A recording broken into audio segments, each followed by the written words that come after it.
sikat na sikat to. Layo kayo ng konti, baka maduraan kayo.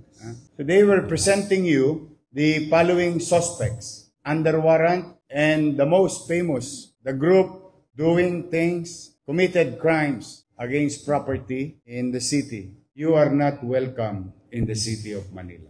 Our people deserves better things. Our people deserves to have a peaceful community, panatag na pamumuhay, as we committed to our people. At hindi kami mangingimi na iparada kayo ng iparada rito, at the very least, to inform the public that things are being acted upon. At kami naman magsisikap lagi, magtutulong-tulong ang inyong PNP at ang pamahalang lungsod ng Maynila. So, ladies and gentlemen, thank you for your time. You may now ask questions to particular officers, or maybe in my own little way, kung meron kayong katanungan sa amin ni Vice Mayor, sagutin namin kami nila General Abad. Thank you for your time. Good morning, Mayor. Good morning. Traditional po from DZMM. Yep. Mayor, tanong ko lang, paano po yung mismo naging sistema po nung ginawa nilang pagpapamomodus po? Yung nakakalawit. Ano yan? Also, magkano po yung nanakaw dun sa victim? I'll send you a copy also of the police report, but I'll let him answer. Halika, tiray mo rito. I'm Police Major Bautista po ng DPIO. Bali yung modus po na ginagawa ng itong criminal gang natin, iniipit po nila yung mga suspect yung mga biktima sasabayan nila pag-akyat, ipitin nila hanggang sa ma-divert nila yung attention at kunin nila yung gamit o yung cellphone ng mga biktima. Base po sa information report namin, sa mga nag-gather namin information, sila po base po sa mga nag-gather namin information, sila po yung mga nakukuha nila halos mga 4 hanggang 5 pong cellphone kada araw na tumaganap sila ng paglakad ng pagnakaw po. Kaya ingat kayo sa pagbili ng cellphone. GSM yan. GSM, galing sa magnanakaw. Ikinatutuwa nila o maaring tinatawan-tawanan nila ang pamahalaan. Pero hindi araw-araw Pasko. May Pasko rin sa pulis. Mache-chempo at mache-chempo. At saka mabigat yan. Mabigat na offense yan, yung anti-fencing.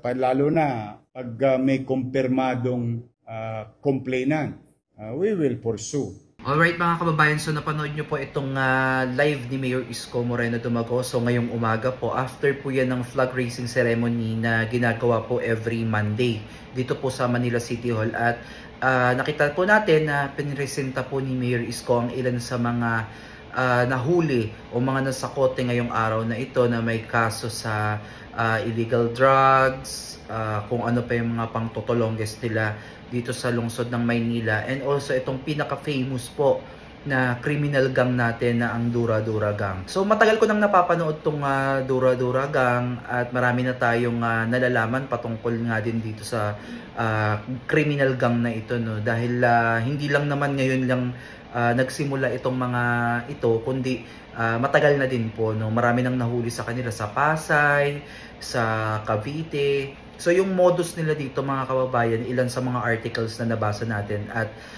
mga balitang napanood natin. So yung usually na ginagawa nila is dinuduraan nila yung balikat ng target nila or nag-i-spray ng pabango, tinatapunan ng mga toyo or kahit anong liquid na ini-spray nila para makuha yung attention ng target nila. So usually nangyayari po ito mga kababayan sa mga commuters po natin. So masakay sa jeepney, sa bus, MRT, LRT during rush hour. Diyan nila chinichempo mga kababayan yung pag-atake nila sa mga nila, target nila. So ang ginagawa po nila, marami yan na hindi lang basta isa ang kikilos niyan. Kunwari may isa na dudura or mag-i-spray ng tubig na may halong pabango para ma-distract yung kanilang suspect. Then may lalapit na mag-aalok ng alcohol or tissue.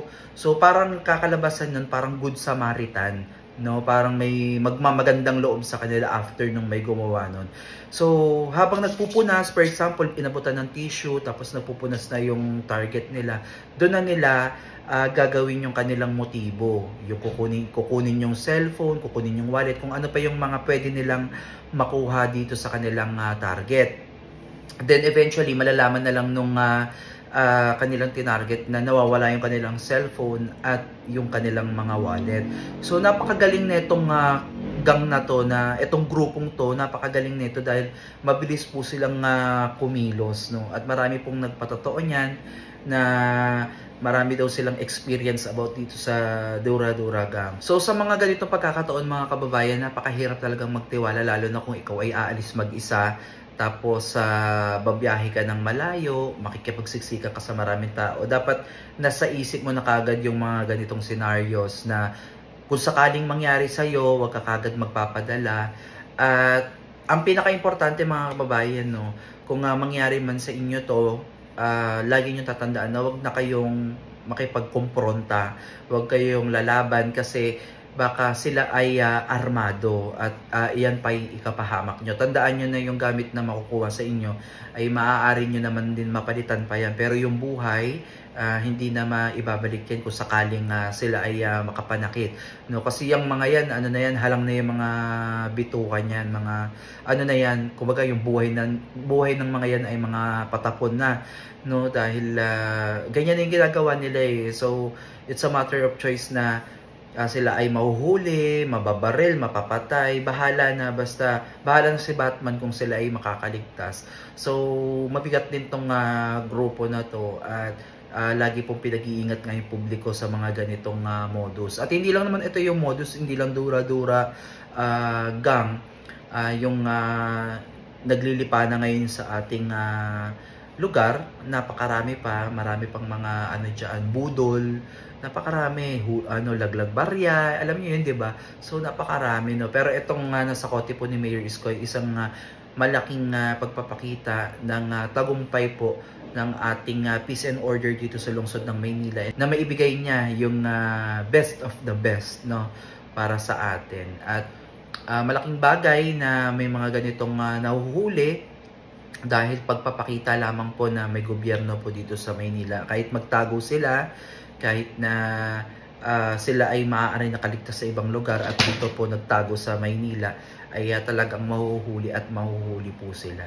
So sa tulong po ng mga netizens, sa tulong po ng mga pulis, ay talagang madali po nating maisasaayos yung mga bagay-bagay. So again mga kababayan, para makaiwas po tayo sa mga ganitong modus, diba, lagi po natin tatandaan, be vigilant. At kung kayo po yung mga nabiktima ng mga ganitong kriminal, ay tandaan nyo po yung kanilang mga muka, at kung may ginamit man silang sasakyan, tandaan nyo po yung kanilang mga ginagamit na sasakyan, plate number, at lagi nyo tatandaan na wag po kayong manglalaban, no? Dahil hindi po natin alam, hindi naman yan aalis ng walang dala-dala. Baka sila pa ay kargado or armado, mahirap na, no? At hindi na natin maibabalik yung buhay natin. Kaya much better na kung ganun man ay kung mangyari sa inyo yon, wag naman sana, 'di ba? Mag-ingat po tayo. Ano na lang tayo, pumunta na lang tayo sa police, magpa-blatter. And lalo na papalapit na naman po ang Burmans. Ayan, ilang tulog na lang, ilang buwan na lang, Burmans na naman, at busy na naman ang mga tao. Alam nila na marami na namang pera ang mga tao dahil makakakuha yan ng mga bonuses, di ba? So may mga mamimili, rush hour na naman. So yan, lalaki na naman siguro yung kanilang mabibiktima dyan. Pero sa ngayon, sa lungsod na Maynila, na mayroon tayong mayor na ganito, makakaasa po tayo na malilesen yung mga ganito. Kasi maano na sila parang mag-iisip na yung mga yan na hindi na yung titira dito sa Maynila. Dahil talagang malaki yung chance na sila ay mahuli. At ngayon ramdam natin sa Maynila na talagang yung iba't ibang lugar dito sa Maynila ay may mga nakaposte ng mga police, no, na maaari natin hingian ng tulong just in case nakakailanganin po natin. So again mga kababayan, dito po sa ginawa ni Mayor Isko, isang pagpapakita ng gobyerno talaga dito sa lungsod at pagmamalasakit sa kanyang mga nasasakupan. Hindi lang basta-basta to pagpapakita, pagpe-flex o hindi. Parang pinapakita ni Mayor Isko na araw-araw na may gobyerno po sa Maynila ay araw-araw din pong may nahuhuli at nakakabawas sa mga isipin o sa peace of mind nating mga naninirahan dito sa lungsod. At ayan mga kababayan, kung meron pa kayong mga karagdagan at kung kayo po ay isa sa mga nabiktima ng dura-duragang, maaari po kayo makipag-ugnayan kaya Mayor Isko at saka sa lungsod ng Maynila para makapag-file po kayo ng karampatang kaso laban sa kanila para sila po ay mabigyan ng karapat-dapat na parusa para sa kanilang mga ginawa. Kung naniniwala kayo na kayo ay biktima netong mga taong ito, ayan, makipag-coordinate po kayo sa Manila City kay Mayor Isko. May mga staff naman po yan na nagbabasa ng mga message. Pwede kayo mag-email, mag-send na message sa kanyang Facebook page at baka matulungan po kayo. Kaya mag-ingat po kayo palagi. Be vigilant. Yun po yung pinaka-importante. At most importantly, lagi po tayo magdasal bago umalis sa bahay para sa guidance po niya na ilayo tayo sa mga ganitong bagay.